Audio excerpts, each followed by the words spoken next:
Dhul hawaij, dia punya hajat yang banyak. Kalau dia perbanyak sholawat kepada Rasulullah, hajat-hajatnya dikabulkan oleh Allah Subhanahu wa ta'ala. Sehingga dalam hadisnya banyak Nabi mengucap aktsiru, perbanyaklah sholawat. Yang paling dekat dengan kau kelak di hari kiamat adalah yang paling banyak bersolawat saat di dunia. Para ulama menjelaskan al-iktsar, memperbanyak sholawat itu paling sedikit dari kategori perbanyaklah sholawat. Minimal kau baca 300 kali sholawat dalam sehari semalam, jangan kurang, supaya bisa masuk dalam kategori orang yang memperbanyak sholawat kepada Rasulullah Shallallahu Alaihi Wasallam. Apalagi di zaman-zaman seperti ini kita sudah harus lebih banyak bersolawat, dan solawat itu zikir. Al-Imam Abdullah bin Abi Haddad mengatakan Allah itu tahu manusia itu gampang bosenan, makanya Allah Subhanahu wa ta'ala memberikan ketaatan itu macam-macam bentuknya.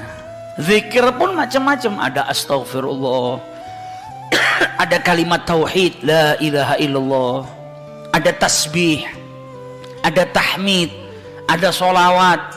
Karena manusia itu punya tabiah bosen, malal.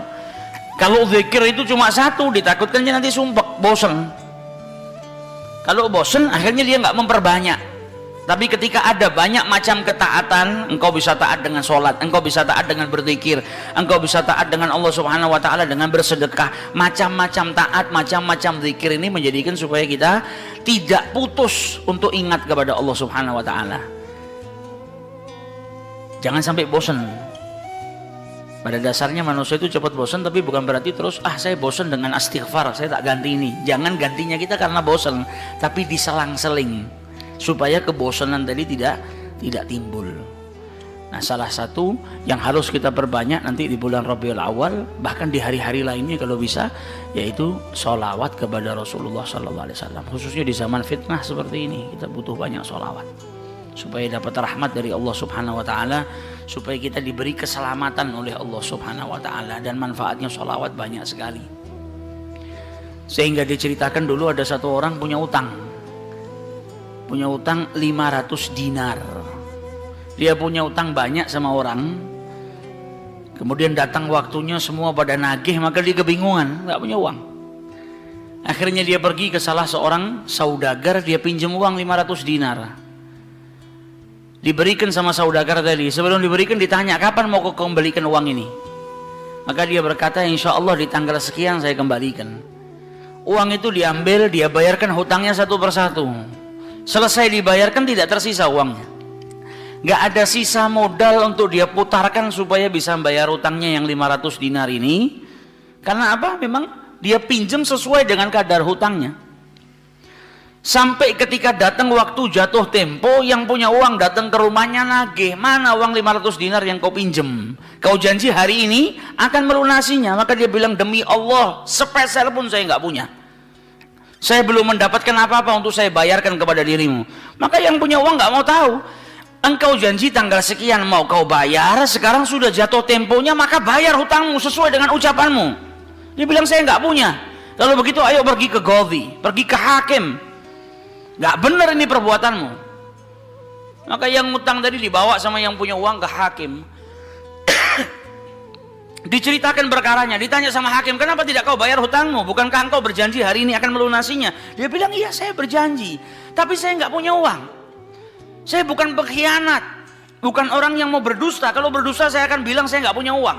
Nggak ada perjanjian di sini, nggak ada bukti. Tapi saya ngaku kalau saya punya utang dan hari ini saya nggak punya uang untuk saya bayarkan. Maka Qadhi berkata, apa? Kalau begitu kau melanggar janjimu, maka engkau harus dihukum, engkau harus dipenjara. Maka yang utang tadi bilang apa? Kalau begitu ya sudah, kalau memang hukumannya saya harus dipenjara karena saya nggak bayar utang, ya sudah saya terima. Tapi tolong berikan saya waktu 1 hari. Saya mau kembali ke rumah saya mau izin dengan istri dan anak-anak saya. Besok saya akan kembali ke sini lagi dan masukkan saya ke dalam penjara. Maka sang hakim berkata apa? Bagaimana mungkin saya bisa percaya dengan dirimu? Siapa yang menjamin dirimu? Kalau ada yang menjamin kau bakal kembali ke sini, maka saya lepaskan. Dia bilang, ya Qadhi, kalau saya niat lari sudah dari kemarin-kemarin saya lari. Kalau saya niat lari saya nggak datang ke sini, maka percayalah saya akan kembali di esok hari. Maka kata Qadhi, Jaminannya apa? Akhirnya lelaki tadi bilang apa? Jaminannya yang menjamin saya adalah Rasulullah Shallallahu Alaihi Wasallam. Maka sang hakim bingung. Maksudmu yang menjamin Rasulullah ini bagaimana? Dibilang, ya hakim, kalau saya besok nggak kembali ke tempat ini, saya bersedia ditolak menjadi umatnya Nabi besar Muhammad Shallallahu Alaihi Wasallam. Ini tidak main-main sumpahnya. Dan ini bukan sembarang orang, memang orang yang soleh. Dia bilang, berikan saya waktu sebentar, saya kembali kepada keluarga saya pamit dengan istri saya, besok saya kembali. Saya bersumpah dan saya siap dikeluarkan dari umatnya Rasulullah, nggak dianggap sama Rasulullah kalau sampai saya berdusta. Maka si hakim tadi mendengar sumpahnya seperti ini, akhirnya dipercaya, kalau begitu kembalilah. Maka dia kembali ke rumah, dia ceritakan kepada istrinya, dia minta izin sama istrinya, suamimu ini mungkin besok di penjara karena nggak bisa bayar utang. Kata istrinya, kalau kau dihukum penjara, terus apa yang bisa membuatmu keluar sekarang ini? Kok tidak langsung di penjara, kok bisa kembali ke rumah? Kata suaminya, karena saya mendapatkan jaminan. Dari siapa? Dari Rasulullah. Dia ceritakan, saya bersumpah kalau saya nggak kembali di esok hari, saya rela tidak dianggap sebagai umatnya Rasulullah SAW. Maka istrinya berkata, selagi engkau ini mendapat jaminan dari Rasulullah, atau kau menjaminkan Rasulullah SAW, maka ayo kita perbanyak sholawat. Semoga Nabi besar Muhammad SAW benar-benar menjamin dirimu. Karena sholawat itu manfaatnya besar. Sholawat ini berkahnya luar biasa. Maka si suami sama si istri kemudian diperbanyak sholawat, membaca sholawat yang sangat banyak sampai mereka akhirnya tertidur.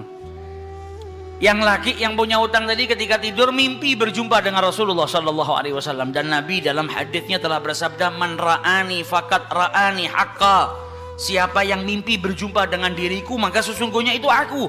Karena syaitan gak bisa menyerupai Nabi besar Muhammad SAW. Dan orang yang dalam hatinya ada mahabbah, orang yang rindu, orang yang membersihkan dirinya, orang yang memang benar-benar ingin berjumpa dengan Rasulullah SAW, akan diperjumpakan oleh Allah Subhanahu Wa Taala dalam mimpinya ataupun dalam keadaan yaqdzatan. Karena Nabi pun menjelaskan ada orang-orang yang bisa melihat Rasulullah SAW dalam keadaan sadar.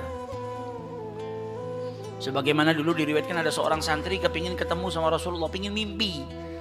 Tanya sama gurunya, sama kiainya, ajarkan kepadaku caranya mimpi ketemu Rasulullah itu bagaimana. Kata kiainya, apa? Gampang. Nanti malam kau makan ikan asin yang banyak, setelah makan jangan minum, kau tidur. Maka dia bingung, apa hubungannya ikan asin dengan mimpi ketemu Rasulullah? Praktekkan. Ini kiai mau mendidik santrinya yang betul-betul kepingin berjumpa dengan Rasulullah, pingin mimpi dengan Rasul Sallallahu Alaihi Wasallam. Maka malam hari datang, dia makan ikan satu piring, setelah itu nggak minum, tidur. Bangun tidur, dia pergi ke gurunya, marah, mana saya nggak ngimpi ketemu Rasulullah. Kata gurunya, apa yang kau impikan? Kau mimpi ngelihat apa? Kata santri tadi, saya mimpi ngelihat laut, ngelihat sungai, ngelihat hujan, ngelihat air terjun. Kata gurunya, karena sebelum tidur yang kau rindukan adalah air. Kau makan ikan asin sehingga kau kehausan. Yang kau rindukan dan kau dambakan air. Maka apa yang kau rindukan dan apa yang kau dambakan datang dalam mimpi. Coba setiap kali kau tidur kau rindu dengan Rasulullah. Coba setiap kali kau tidur kau ingin sekali dan minta sama Allah Subhanahu Wa Taala agar diperjumpakan dengan Rasul Sallallahu Alaihi Wasallam. Maka kau akan diperjumpakan dengan Nabi besar Muhammad Sallallahu Alaihi Wasallam. Nah, ini yang diajarkan sama para ulama. Ini yang punya utang tadi mimpi ketemu Rasulullah Sallallahu Alaihi Wasallam. Dalam mimpinya apa kata Rasulullah? Kau jangan takut, jangan gelisah. Orang yang mahabbah, baca sholawatnya bukan sekedar baca, tapi baca dari lubuk hatinya, baca dengan penuh kecintaan.